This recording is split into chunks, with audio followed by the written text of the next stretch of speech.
Hi everybody, Tony DeAngelo back here at Connecticut Morning, and we have with us Justin Elicker, independent candidate for the mayor's office in New Haven, Connecticut. So pleased to have you. Thanks for having me. Oh, it's our pleasure. Let me just mention this. As some of you know, or all our viewers know, I had issued a blanket challenge for any political candidate to come down and throw their best pitches, and we really want candidates to articulate issues. It's so critical today. As you know, we're such a divided country, and every voice deserves the opportunity to be heard. With that said, the man here to my right is the only person who has taken me up on this offer, who immediately now has my respect. And all you other guys, you need to be here. So, Justin, you were saying that you had grown up in New Canaan, Connecticut, and you had come to Yale. Now, obviously, something about New Haven gripped you.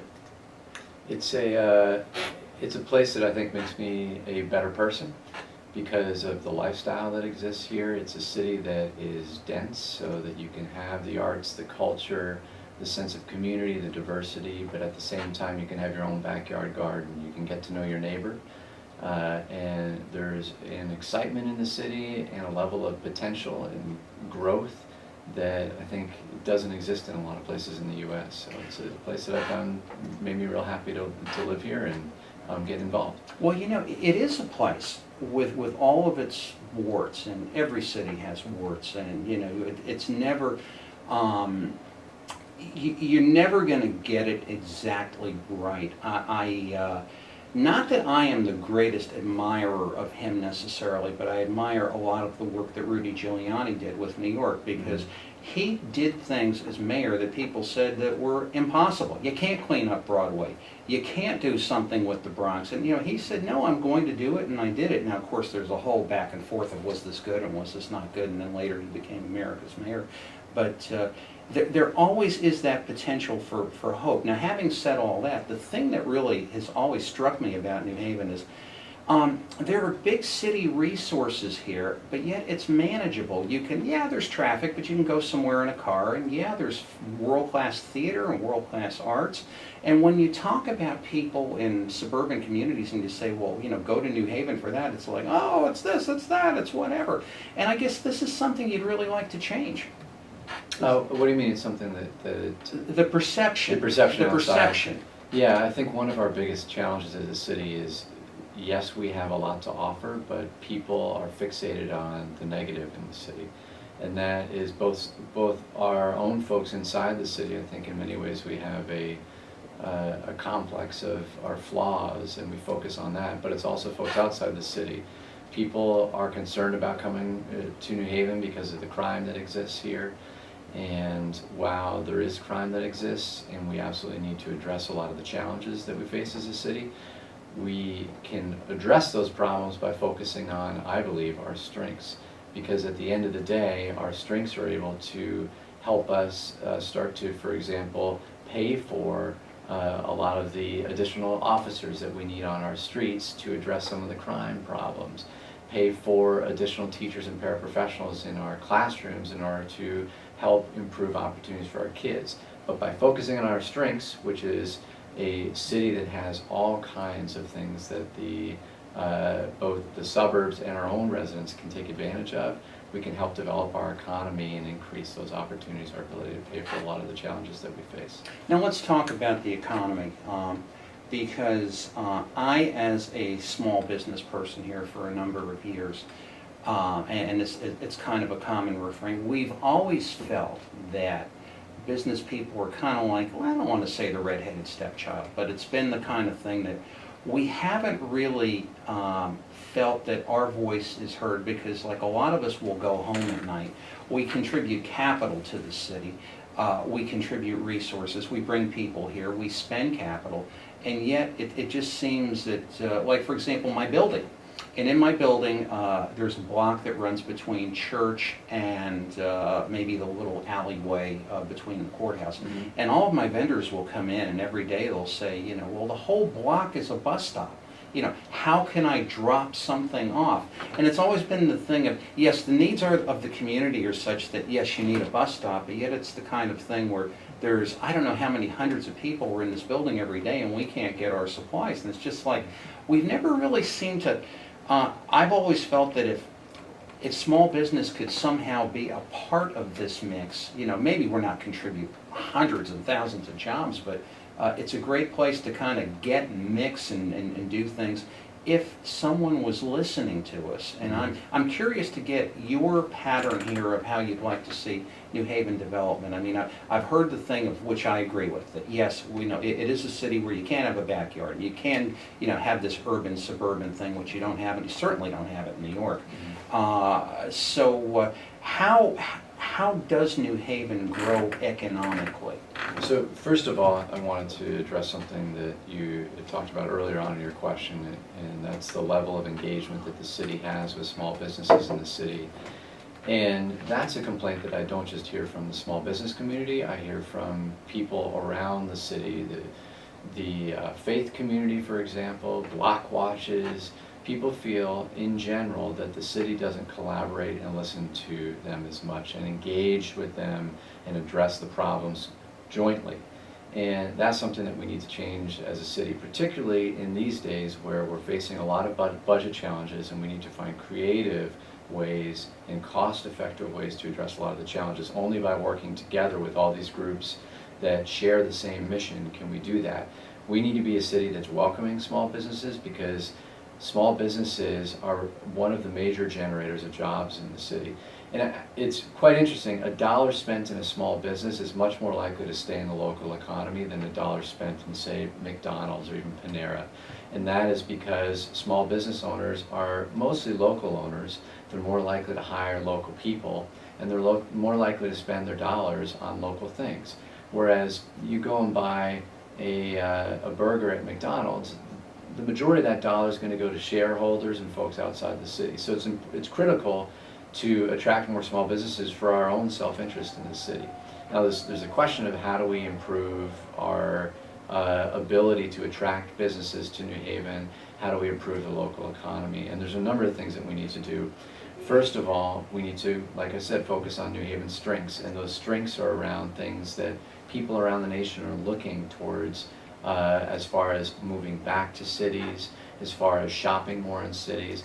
Those are things like our waterfront in the city. We have this beautiful waterfront, and if you're like me, you often forget that New Haven is a waterfront city. And that's because while we have a lot of property that has the potential of developing along the waterfront, we don't make that a priority. Around the train station is another example. People are looking for transit-oriented development. They like the idea that they can access without a car other towns, New York City, for example. A lot of developable property around the train station, New Haven. We need to invest in those areas. And the second thing I'll mention is, in order to make New Haven more development-friendly and investor-friendly, we need to stop an attitude that exists in this city where you have to pay into someone's campaign in order to play ball in the city. And if you talk with a lot of developers, they feel that there's been historically a lot of pressure on them to donate to the campaign of the mayor in order to get more attention by City Hall. And whether or not it's true, that attitude exists. Mm-hmm. Because that attitude exists, developers feel like New Haven's not a friendly place to invest in. Now let's talk about that for a second. Now I guess what we're dealing here is the concept of pay for play, or something like that. Is there a limit or a cap, or is there something like, let's just say if I'm a developer and I feel that I need to contribute to a political campaign in order to get a project started in New Haven. Right. Am I allowed to give an unlimited amount, or is there an amount which I'm absolutely capped at? But yet the fact that I've given something, in effect, shall we say, okay, I can now play because I have paid. Well, campaign finance rules in Connecticut cap the per person contribution to $1,000. Mm-hmm. But what often happens is, because it's per person, if a developer is interested in supporting a mayoral campaign, or the mayor is putting pressure on the developer to support a campaign, it won't just be you, but it might be your spouse and your 18-year-old son, and then you can pressure some other people in your company to contribute, so it ends up being a lot more money than you might think. I understand. Now, I opted to participate in a program called the Democracy Fund in New Haven, which is a public financing program. And the idea with that program is taking off the table this influence of money over politics. And so I voluntarily reduced my maximum contribution per person from $1,000 to $370, which was under the rules of the Democracy Fund. And I also said I'm not going to take PAC money or special interest money, because people are tired of money influencing politics. Now, as I'm moving forward in the general election, I can no longer participate in the Democracy Fund, but I'm still abiding by those rules, because I think it's important for money to stop influencing politicians in the nation, in the state, and absolutely in New Haven as well. Now that brings up an interesting point. You had participated, with my admiration, just a couple of things here I'd like to mention. If you would like to speak to Justin, our number 860-288-4638. He is taking calls. And again, Justin is the only person who has taken us up on our offer. Speaking with respect to the Democratic primary, you had participated honorably in the Democratic primary, you and the other, it's like anything else. You'll get, it seems like 20 people, will go to 10, will go to 5, and then it was more or less the mainstays, you, Kermit, Henry, and Senator Harp. And in the end, now I'm just a dispassionate observer, I'm watching the endorsements come from, shall we say, on high in the Democratic Party. We endorse Senator Harp, and you were second in the campaign. Did you have a moment there of thinking, you know, what, I've been a good party guy, you know, my party's going to be the way, you know, I will, I don't agree with it, but I'm going to stay on the team? Or was there this thing of, hey, you know, this isn't right, and clearly you proceeded here as an independent. I'm just curious to say if this is something you did almost immediately, or did you take some moment to kind of search your soul? From very early on in the campaign, I committed to, if I didn't win the primary, to run as an independent in the general election. There's a number of reasons for that. Number one, there were a lot of candidates in the race, so you get an odd permutation of the vote where certain candidates take away support from other candidates just because there's so many candidates. There were 4 in this race, as you mentioned. Right. But the second is that 16% of the electorate voted for Tony Harp in the primary, 16% of the overall electorate. And there's about 18,000 unaffiliated voters in New Haven that don't have an opportunity to vote in the primary. And I think it's important for those folks to have a voice as well. And that's why I've committed to continuing on in the general election, and feel that my campaign platform, which is focused on public safety, it's focused on economic development and education, but it's also focused on moving beyond this politics as usual, just this machine politics that's operated things forever in New Haven. Moving beyond that and saying, vote for the candidate that you think will be the best mayor, instead of what a small group of people that have held power for a long time tell you would be the best mayor. And I think that message particularly speaks to the folks that have opted not to engage in this traditional machine party politics system. And I'd add that, you know, particularly in municipal politics, party doesn't have much to do with policy. We all want, no matter what party you're from, good schools for your kids. You want safe streets. You want your streets plowed and paved. You want to make sure that your taxes aren't going through the roof. And those are things that everyone, no matter what party they are affiliated with, care about. So ultimately, I think it's important that people have a choice in the general election. And now it's a two-way race, and they have a choice between me or Tony. And let's talk about Senator Hart. Now, she is a long-time, shall we say, figure or participant in Democratic politics in this state. She obviously has a very large following. How might you differ from what she would like to accomplish here in New Haven? I will say this, there was an article in the New Haven Register, I believe it was last week, where she articulated her economic plan. I read it. To me, it kind of sounded like things we've more or less sort of heard before. We'll get money from the state, we'll somehow make the airport a little bit more friendly, and we'll, this is a great solution. This will save us, at least for a time. But yet, what concerned me a little bit, and if she was here, I would certainly mention this to her, is I didn't really see anything going forward. I didn't see any sort of a thing that, okay, well, I kind of got the impression that next year is going to be next year, but this is this year. That's one thing I think you may want to speak to. Another thing, as far as that, is how might you differ on other parameters, if you will? Sure. So first of all, in her economic development proposal, a lot of that was taken from my proposal that's been on my website for quite some time. Mm-hmm. But moving beyond that, looking at the people that she's surrounding herself with from her economic team, these are folks from 30 years ago. They were active in municipal government 30 years ago, and a number of them were involved in some inappropriate activity, let's just say. We need to, as a city, bring new ideas to the problems that have existed for year after year after year. And that touches on new ideas to attack some of the challenges we face with poverty and crime. But it also means a new approach to economic development. There's a lot of talk about, for example, public transportation, or this idea that people are looking for a sense of place, and that's what attracts people to a city. The innovation economy is something that we haven't heard a lot about from the HARP campaign, but that's actually where a lot of the development dollars are. She's using old solutions and old people to attack problems that, and frankly, those old solutions haven't worked. They haven't been solutions. But you asked me how I would differentiate myself from HARP. And I would say a number of things. First, I know what I'm talking about. If you sit in the debates and listen in, you will hear from Tony Harp a lot of rhetoric and not specific solutions to address the challenges that we face. And I will give you the 3 bullets of how we address crime or how we address whatever issue in the city. So the first thing is substance. Check out our website, Elicker2013.com, and you will see a wealth of information, detailed policies of how I believe we can move the city forward. And by the way, I'm telling people how I'm going to pay for it as well. Second thing is honesty. I talked about public financing, taking some of the big money out of influencing politics. If you elect me, you're not going to get someone that it owes a bunch of contractors who donated to my campaign, because you know what? The people that elected me are the people of New Haven and not a bunch of money coming out of the city.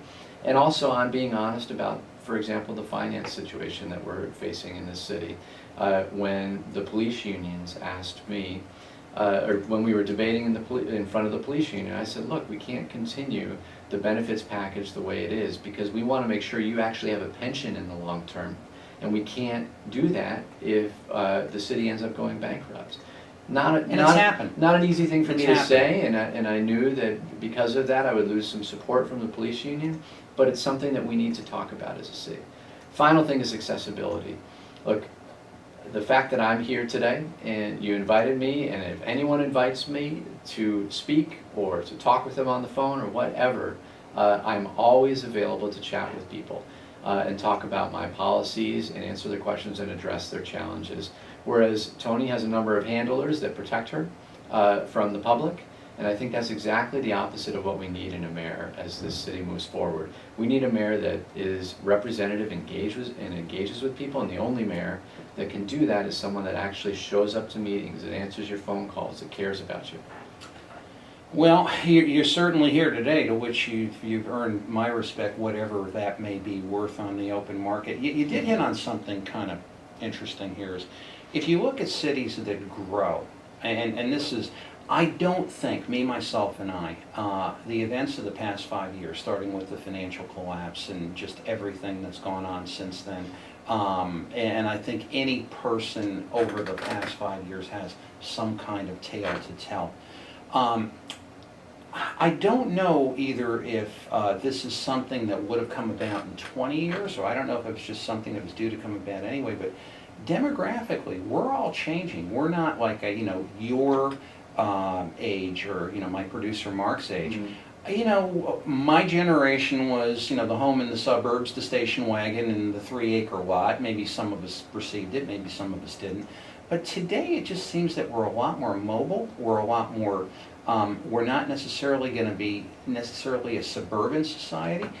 Younger people are not fascinated with the idea of driving 50 miles to work and, bumper butting traffic and that sort of thing. And to which I have seen intelligent cities take a focused mass transit approach to say, okay, it's going to be from housing to a train to business to nightlife to home and everything kind of wrapped up there. And then I look at New Haven and Hartford. I'll drop off my wife in Hartford and I'll see some beautiful office space by the train, just sitting there begging, doing nothing, going nowhere.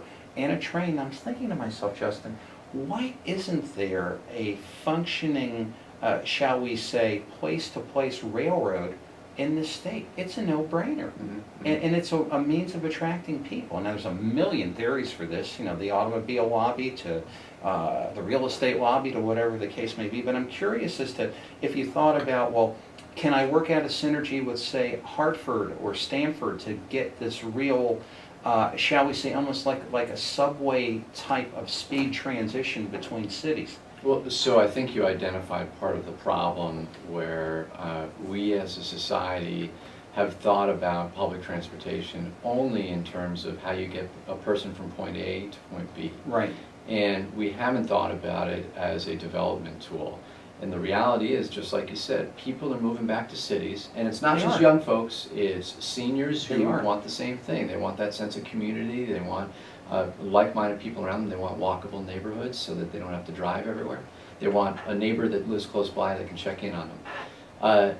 If we want to capture that trend, we need to offer things that those folks are interested in. And one of those things is a public transportation system that works and provides safe, frequent public transportation access to the things that those people are interested in frequenting, whether it's work or shopping or play or even the hospital and medical appointments. So that, if we put some investment in public transportation, guess what? We're going to get all kinds of investment and development dollars coming to our cities.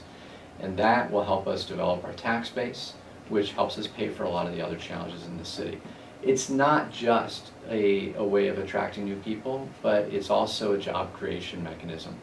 Greater New Haven NAACP report came out a few months back, and one of the things that it said was the greatest prohibitor of people accessing jobs was public transportation. Sure, cars are expensive. Exactly, exactly. And I actually was walking on Dixwell Avenue the other day, talked with a woman who works for McDonald's outside the city, and she says she needs to leave work 10 minutes early every day in order to catch the last bus home.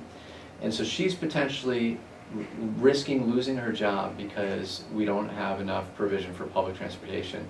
If this woman loses her job, what other opportunities is she going to have? And therefore, what's she going to have to resort to? She's going to have to rely on a lot of social services in the city. So we need public transportation, not just to get people from point A to point B quickly, but to help develop. Mm-hmm. Now, you had asked about how we collaborate better with other cities. And I think that we've seen more support and a recognition from the governor that public transportation has a lot more value than just transportation, but this development value. And the state is exploring this idea of connecting New Haven to Springfield through a rail line. There's been conversations with the federal government on how to increase the frequency of train routes from Washington, D.C. to Boston through Connecticut, and what a potential new rapid transit train route would look like. And so those conversations are ongoing. They're obviously incredibly expensive. There's complicated conversations about eminent domain if they need to take back some property for a rail line. So this is a long-term challenge that we face. But ultimately, we are all going to benefit, not just environmentally, but economically, by providing more opportunities for people to get around and have access to more opportunities in the area. Interesting. Now, let me ask you this. The election comes, and you win a close one. And the office date would be December 1st, I believe? You mean the first day of... Your first day... January 1st. January 1st. You're in as mayor on your first day. What is your immediate goal, and what is your first-year goal? What can we expect from an Elicker mayorship? Well, first of all, I think that we need to continue some things that we're already doing well and build upon those. Things like Chief of Police Esserman has brought back community policing to the city, and that is something that We've seen reduction in crime in general over the last several years. We've seen more block watches being created because people feel like they have more, they're empowered more to interact with the police department. To take a place in their neighborhood. Yep. So we need to make sure that we're continue to do things well. Education is another area where we're stepping in the right direction with the new superintendent of schools, Garth Harries, who has implemented already, and he's been superintendent for a month and a half, already things like recess in schools, that for a number of schools in New Haven we didn't have recess, and there's all kinds of evidence that shows that we as a city, or there's all kinds of evidence that shows that if you have kids that have unstructured playtime, they're going to perform better in class on tests. So keep doing some things that we're doing well. Budget crisis. The new mayor will have to right away prepare a budget that needs to be submitted very early in the spring to the Board of Aldermen. So the new mayor will have just a few months to make some difficult decisions about the budget.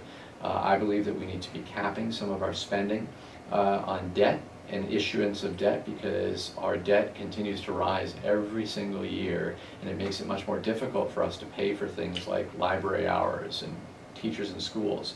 So working on that budget and making sure that that budget doesn't have an extreme negative impact on the services that we deliver, but also limiting some of the things that we are borrowing for, is something that is absolutely critical. First year goal is to increase access, particularly to early childhood education. I think it's one of the most important things we need to do as a city, both by attracting new residents to the city, but more importantly addressing poverty. And there's a wealth of information that says that if we make early childhood education more accessible, particularly to our neediest in the city, kids are going to be, in the long term, less likely to get involved in crime, more likely to graduate from high school, more likely to succeed in life. Final thing I'll say is, as a city, we need to change our attitude on how we engage with the public. The public feels, by and large, not heard and disengaged with city government. And I believe that that has created a situation where there's a lack of trust. And when you don't have a lack of trust, it's more difficult to get things done. We as a city need to roll out the red carpet and welcome more people to City Hall, engage with them, partner with them, so that we can get a lot more done as a city. It's, yeah, and I mean, it'll all be hitting you very quickly at that point, but it's an interesting way to begin. One thing, and this is, I don't know how you do this, and I've certainly got my thoughts about it, but if you walk out like my block, Church and Chapel, and you will see, and I mean, I think a lot of this is, a lot of it, I don't know what it is, but you'll drive along, you'll find people in the road. You will find people riding bicycles in the road. Mm-hmm. You will find people not paying attention to any sort of traffic. And it's honestly, I've had people come to this office and it's like saying, this is unbelievable. And I understand this is not a New Haven thing in as much as it is perhaps maybe a social thing these days or a societal thing, but somehow New Haven tends to get tagged with that maybe a lot more than what maybe another city would. New York, for somehow it's like people walk away and shrug their shoulders. New York's a crazy place, we all know that. But would there be something, at least I might suggest to you, that if there is a way that people coming here to the court, to the financial center, to 129 Church Street, could kind of feel more safe, more secure, making it a little easier to park the car. The continued tug of war really between vehicles and bicycles at times will make me very nervous. Mm-hmm. And it's like I believe in the rights of the bicyclists, but yet I see the bicyclists going through red lights, right, and things like that. And I don't know if you've given thought to maybe better safety and traffic control. I can tell you I don't think there's been a lot of thought about that in the past. Well, certainly the 18 to 20 years I've been down here. Right, and I have given a lot of thought to it. First of all, on the cyclist-specific issue, cyclists are supposed to obey the same laws as cars are. They're not allowed to ride on the sidewalk, and a lot of people driving in New Haven don't understand that, so they get angry at cyclists who are just trying to abide by the law by saying sidewalk. But I also think that you're right, that cyclists need to abide by the law, the traffic laws, so they shouldn't be riding through traffic lights, red lights, things like that. I think that it's important for the police to, if they did enforce the law as far as bicyclists violating it, they need to enforce the vehicle laws too. And I've lived in a lot of cities around the world, and New Haven is by far the worst place I've ever lived in for traffic violations. And I think that is something that we need to focus on. Why? We need to focus on it because New Haven, for many folks, feels like it doesn't enforce the rule of law. And that's everything from the traffic violations to absentee landlords that are operating blighted buildings and are violating the law, to dirt bike and ATVs riding around city streets without being arrested. And if we focus on these little quality of life things, number one, we're going to make New Haven a lot more enjoyable place for people to shop and to live in. But number two, we're going to catch a lot of the bigger violators. You mentioned Giuliani, Mayor Giuliani, earlier on, and Giuliani had what he called broken windows theory, where he focused on a lot of the little things. In New York, it was window washers. Right. It was the folks that were jumping over the turnstiles. And if you catch those folks, well, you might find an illegal gun as well. By showing that our city is a city that has rule of law, and if you violate the law, you're going to get a ticket or you're going to get arrested, depending on how severe it is. Folks are going to start to be more respectful of each other and feel like we're in a city where they have to make sure that they're being citizens that uphold a certain standard of living. You have a responsibility by being here, yeah, and Absolutely. it's and you did touch on the absentee landlord situation, and it's something as far as even though I think demographically we're kind of getting away from maybe the classic home ownership thing, but we're certainly going to want to see people owning homes of various types. And I am of the belief that a community of homeowners will be a much more stable community than a community of people that rent and really don't care. Right. And I, and it's that has really been an issue in probably Greater New Haven, at least the urban parts of Greater New Haven and West Haven, for years and years and years. Believe it or not, we're almost out of time. What I'd like to ask you is this: out of all the people whom you may have studied in politics, state, city, local, historical, do you have a favorite? Do you have a role model? Do you have a man or a woman where you say that, yeah, I want to be like maybe that picture you look at before you go to bed at night saying, yeah, that's what so-and-so would have done? Who is that person? I hate to answer the question without a politician answer, but I look at my wife every time before I go to bed, and I think that she's a great role model. She's someone that keeps me on track, keeps me honest, and people talk a lot about their jobs and their daily lives and what makes them feel like, whether they're able to go to sleep at night feeling comfortable about their day and looking back on their day and making sure they made all the right decisions. And not only do I have that inner clock that makes me feel that way, or that conscience, but looking at my wife every night and knowing that I spent my day in the most productive way is something that keeps me honest. So I'd have to say her.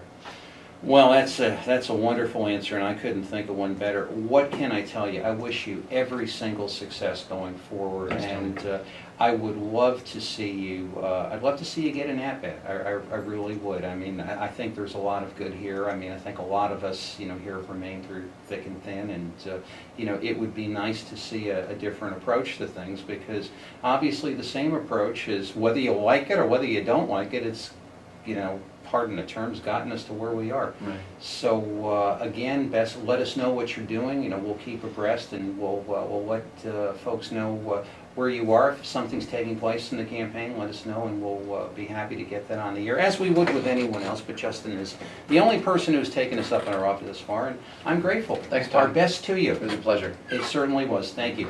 We will be back right after this with some great political clips of the past. And yeah, I need you, so stay with us. We'll see you in a moment.